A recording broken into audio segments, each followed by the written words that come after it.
Isang 21 anyos na dalaga sa Laguna, hinold up at ginahasa ng sospek. Naritong news scoop ni Arman Cambe.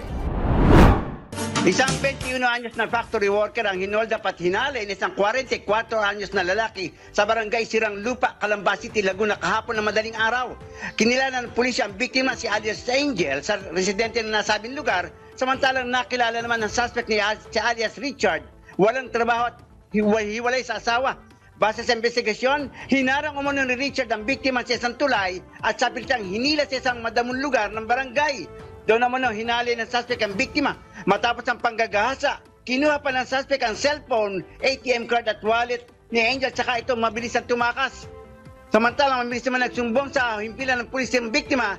Habang nasa police station, nagawa pa umano ng suspect na mag-text sa biktima at makipagkita ito. Dito na nagsagawa ng entrapment operation ng mga pulis at mabilis na nahuli ang suspect. Nakakulong na ngayon ang suspect sa Calamba Police Station. Arman Cambe mula Calabarzon, nagulat para sa Pinamay Todo Lakas. DWIC nagbabalita ng tama, naglilingkod ng tama.